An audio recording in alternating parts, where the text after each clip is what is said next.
Voiceover begins. What would you do if a routine walk turned into a nightmare, just because of the color of your skin? General Michael Adams, a high-ranking U.S. Army officer, faced this exact reality in an affluent neighborhood.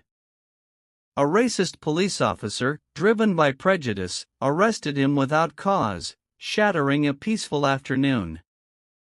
Michael, tall and athletic, carried the quiet authority of his military years, but that day, he was just a black man walking until Officer James Davis decided he didn't belong. Michael strolled down the tree-lined streets, footsteps soft on the pavement. Despite his casual white t-shirt and jeans, his posture hinted at decades of service. He owned a house nearby, a retreat from his demanding career, a place to unwind. The late afternoon sun cast long shadows as he walked, savoring the simplicity of a summer day. But peace wouldn't last. Stay tuned to Courageous Voices to see how this unfolds. Officer James Davis patrolled the wealthy suburb, his patrol car creeping along, eyes scanning like a hawk. To him, this was his domain, a place to keep safe, orderly. The neighborhood was quiet, bicycles against fences, gardeners trimming hedges, the occasional jogger. Then he saw Michael. A black man, walking alone, casual as could be. Davis's eyes narrowed. He didn't recognize him, and that was enough. "Who are you?" Davis muttered, slowing his car, suspicion already taking root. What happens when prejudice wears a badge? Davis, a 10-year veteran, trusted his instincts, and they screamed that Michael didn't fit in this predominantly white area. He pulled over, stepped out, adjusting his belt, his radio crackling. "Hey, you there," he called. Michael stopped, turned, his eyes steady. "Yes, officer, is there a problem?" he asked calmly. Davis ignored the question, demanding ID, his tone sharp. Michael raised an eyebrow. "Why? Am I being accused of something?" Davis's jaw tightened. "This is a private neighborhood. We don't usually see people like you around here." Michael sighed softly. "I live nearby, just a few blocks over. I'm not doing anything wrong, officer. I'm simply enjoying a walk." But Davis wasn't listening. "Show me some ID," he repeated, hand near his belt, authority dripping from his voice. Michael handed over his ID, and Davis's eyes flickered, surprise, then doubt. The address checked out, but something still felt off to him. Davis returned to his car, running the ID, unease growing. Michael stood on the sidewalk, calm but tense, feeling the weight of scrutiny. Neighbors watched, a man with a garden hose, a woman with her dog, phone out, ready to record.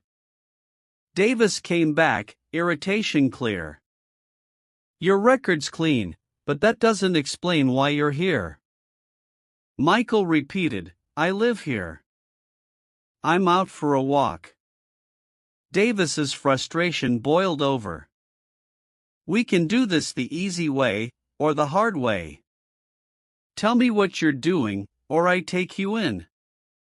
Michael's patience thinned. "I've told you everything. You're making a mistake." Davis snapped, grabbing Michael's arm, cuffs clicking on. "You're coming with me." Michael didn't resist, though he could have overpowered Davis easily. He sat in the patrol car, hands bound, onlookers filming. The ride to the station was silent, tension thick. At the station, Davis marched him inside, ignoring curious glances from other officers, shoving him into a holding room. Davis stood, arms crossed, smug. "You'll stay here until we sort this out." Michael met his gaze. What exactly are we sorting out? You have my ID. You know where I live. Davis's face flushed. People like you don't just walk around neighborhoods like that without a reason. Michael's eyes narrowed. People like me? What exactly do you mean by that, officer? The room fell silent, tension choking the air. Sergeant Laura Smith entered, her presence steady, professional. What's going on here? She asked. Davis straightened. Found him walking in the upscale neighborhood, acting suspicious. He refused to explain himself. Michael spoke evenly. I was out for a walk. I provided my ID, explained I live nearby. That wasn't enough for him. Smith turned to Davis. And you still brought him in? On what grounds? Davis faltered. He was acting suspicious. I was keeping the neighborhood safe. Smith's tone hardened. This man is a high-ranking general in the United States Army. You've brought him in without cause, in handcuffs, no less. Do you understand the implications of this? Davis blinked, stunned. I didn't know. Smith cut him off. It shouldn't matter who he is. Your job is to protect and serve, not judge based on appearances.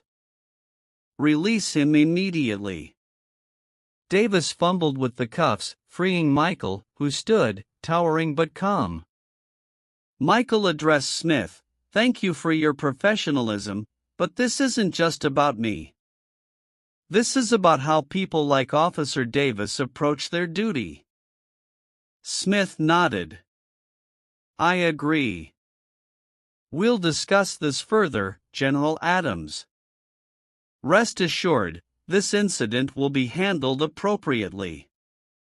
Michael looked at Davis, still stunned. I hope this is a wake-up call. Judging someone by their appearance can lead to dangerous mistakes. Follow Courageous Voices to see how this story sparks real change. In Smith's office, Michael sat across from her, the tension easing slightly. Smith spoke. General Adams, I assure you, what happened today is not how we operate. Davis's actions were out of line. This behavior isn't tolerated here. Michael nodded. I appreciate that, Sergeant, but I've seen this happen too many times. It's not about one officer, it's about the mindset that allows this to keep happening. Smith leaned forward.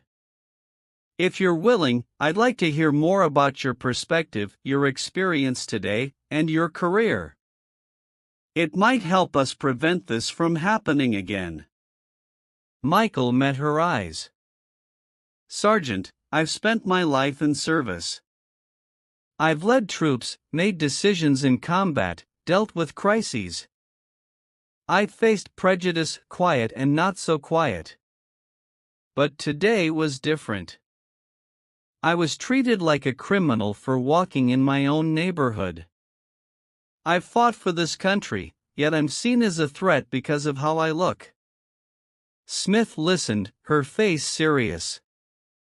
We're here to protect everyone, General, but you're right. Sometimes we let biases cloud our judgment. Davis has been a good officer, but this isn't the first time I've heard concerns about his behavior. Michael nodded. It's not just about punishing Davis. It's about making sure every officer understands their duty is to protect, not judge. Racial profiling is dangerous. It breeds mistrust.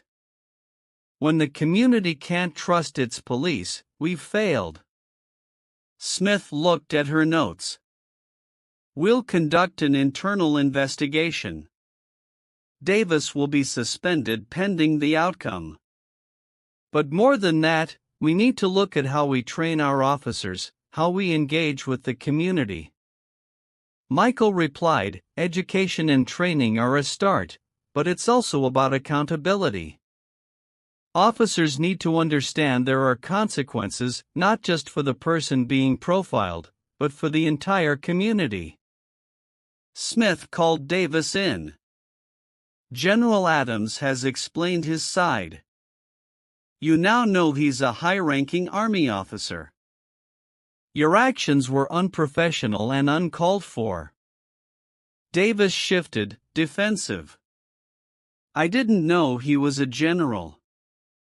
I thought he was up to something. I was just doing my job. Smith's eyes narrowed. Your job is to protect and serve everyone, not make assumptions based on appearance. You violated his rights. That's not doing your job, that's failing at it. Michael stood, facing Davis. Officer, safety isn't about targeting people who look different. It's about upholding justice, treating everyone with respect. I was out for a walk, and you made me feel like a criminal in my own neighborhood. That's not keeping anyone safe. Davis looked down, mumbling, I'm sorry. I didn't mean for it to go this way. Michael replied, this isn't just about an apology. It's about making sure this doesn't happen again to anyone. Smith stood, firm. Officer Davis, you're suspended, effective immediately. There will be an investigation into your conduct, and further actions will be taken. Davis nodded, defeated, and left. Smith turned to Michael. We'll do better. I'll make sure of it. Michael nodded. I believe you, Sergeant, but this isn't just about Davis. It's about changing the culture that allows this behavior. It starts with leadership, it starts with officers like you. Smith looked thoughtful. Thank you for your patience today, General. I know it hasn't been easy, but your words will make a difference. Michael stood, shaking her hand. We all have a role to play, Sergeant. Let's make sure we play it well. As Michael left, he felt a sense of purpose. This incident, while unsettling, was a chance to spark change, not just for him, but for everyone facing the same fight. The news of General Adams's arrest spread fast through the station and community. By the next day, whispers turned into conversations. Officers huddled in break rooms, glancing at Davis's empty desk. The air was tense, a signal that things were changing. At the morning briefing, Smith addressed the team. As many of you know, Officer Davis has been suspended pending an investigation. The incident involving General Michael Adams was a violation of our standards. We're here to protect and serve all members of our community with respect and fairness. A murmur spread through the room. Smith continued, our actions reflect on the entire department. Incidents like this erode public trust. We can't afford that. We have a responsibility to do better. Officer Ramirez raised his hand. Sergeant, what's going to happen to Davis? Smith replied, that will be determined by the investigation. But this isn't just about Davis, it's about making sure we all understand the importance of our role. Racial profiling has no place in this department. Smith added, we'll be conducting additional training on racial sensitivity and de-escalation tactics. I expect full participation. We have to learn from this and make sure it doesn't happen again. Officers filed out, some in deep thought, others whispering. Smith hoped her words had made an impact. Change wouldn't happen overnight, but it had to start somewhere. Meanwhile, Michael returned to his routines, but his thoughts lingered on the incident. It wasn't just about him, it was about broader implications. That afternoon, he attended a meeting at a community center with police and community leaders. The room was filled with chairs in a circle: officers, activists, residents. Mrs. Turner, a community leader, spoke first. "We're here today because of an incident that brought to light issues we can no longer ignore. General Adams, we appreciate your willingness to share your experience." Michael spoke plainly. "What happened to me was wrong, but this isn't just about me. It's about how we ensure everyone in our community feels safe, respected, and treated fairly. It's about accountability." Officer Collins asked, "We want to do better. What should we focus on?" Michael replied, "Start with training, not just on racial sensitivity, but on how to engage with the community. Officers need to understand their role is to protect, not intimidate. And there needs to be clear consequences for those who cross the line." Mrs. Turner added, "Trust is key. There's a lot of mistrust, especially among minority communities. We need to see the police are on our side, not against us." Smith spoke, "We're implementing new training protocols immediately and reviewing our policies. We want to build a partnership with the community, not create division." Activist Jordan said, "We need transparency. When issues arise, they need to be addressed openly, not swept under the rug." Michael agreed, transparency and accountability are critical. People need to see that changes are being made, that their voices are heard. The meeting continued, touching on community engagement, regular police-resident meetings, and officers as allies, not enforcers. A sense of cautious optimism took root. Afterward, Smith approached Michael. "Thank you for being here. Your input is invaluable." Michael shook her hand. "Change isn't easy, but it's necessary. I'm willing to work with you to make sure this community is a place where everyone feels safe." The atmosphere in the station shifted. Davis's suspension sent a message, and briefings took on new seriousness. Officers attended mandatory training on racial sensitivity and de-escalation. In one session, Ramirez reflected on his own biases, realizing he'd made snap judgments too. After, he spoke to Smith. "These sessions are opening a lot of eyes. I've heard officers talking differently now. I think it's working." Smith smiled. "That's the goal, Beto. Every officer who starts thinking differently, it's a step in the right direction." Ramirez nodded.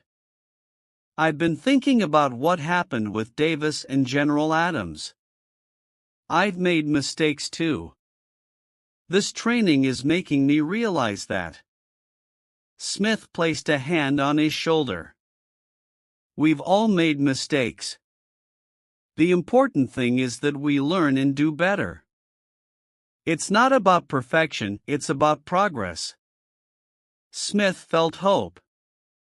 The incident had shaken the department but sparked self-reflection and a desire to improve. Michael felt the ripple effects too. Neighbors now approached him with support, some apologizing for not intervening during his arrest. One afternoon, he spoke at a community forum.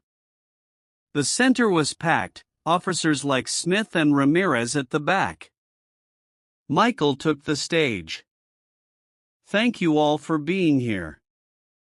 What happened to me was difficult, but it's brought us together tonight. I believe in the power of community. We can create a safe, inclusive environment, but we have to confront uncomfortable truths. Safety isn't just about protection from crime. It's about ensuring every individual feels respected, regardless of how they look. An elderly man asked, "How can we make sure this doesn't happen again?" Michael replied, "It starts with awareness of our own biases, of how our actions affect others. The police are implementing new training, but it's about all of us. We need to hold each other accountable. If we see something wrong, we need to speak up." A young woman asked, "What can we do as residents?" Michael said, "Get involved. Attend these forums, talk to your neighbors, get to know the officers. The more we engage, the stronger our community becomes." Smith joined him. "General Adams is right. We're committed to making changes, but we need your help. We're your police force, and we want to serve you effectively. We're here to listen, learn, and improve."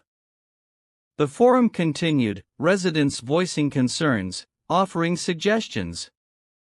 By the end, there was unity, a shared commitment to move forward.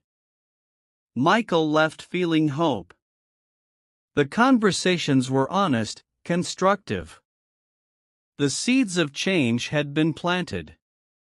Weeks later, a new awareness settled over the neighborhood. Michael resumed his walks, now greeted with smiles, nods, friendly waves. One morning, he passed children playing, a woman walking her dog. "Good morning, General Adams," she called. "Morning, Anna," he replied, smiling.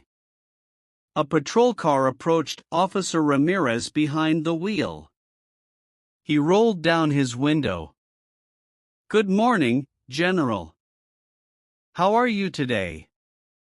Michael smiled, feeling ease. "I'm well, Officer Ramirez. Just enjoying the weather." Ramirez nodded. "Good to hear. If you ever need anything, don't hesitate to reach out. We're here for the community, after all." Michael thanked him, feeling gratitude. It wasn't just about policies, it was about the shift in mindset, the willingness to engage. Later, he met Smith at the station. She greeted him with a handshake. "General Adams, thank you for coming. I wanted to update you. Officer Davis has been formally dismissed. The investigation confirmed his actions violated policies. His dismissal sets a standard for what we expect." Michael nodded. That was the right decision. His actions undermine trust between the police and the community. Smith sighed. "It's not easy letting someone go, but we need officers committed to fairness and justice. We've implemented new training on de-escalation and cultural awareness, and we're organizing regular community meetings." Michael smiled. "I've noticed the difference already. People feel heard." Michael leaned forward. "But we can't stop here. We need to keep this momentum going. It's not just about policies, it's about culture. We need a culture of respect, where every officer understands their duty is to protect and serve everyone, without bias." Smith nodded. "I agree. We've made progress, but there's more to do. I'm committed to seeing this through." Michael stood, shaking her hand. "Thank you, Sergeant, for your leadership. Change isn't easy, but together, we can make a difference." Smith smiled. "Thank you, General Adams. Your courage has been a catalyst for these changes. We won't forget that." As Michael left, he felt closure. The incident had led to meaningful dialogue and real change. The fight for justice required constant effort, but Michael was proud of the steps they'd taken. He knew vigilance was key, and he was ready to see it through for himself, his community, and everyone who believed in equality. I hope you enjoyed this story on Courageous Voices. Share it with your friends, and subscribe so you don't miss the next one. I've handpicked 2 more stories for you to enjoy. Have a great day. Voiceover ends.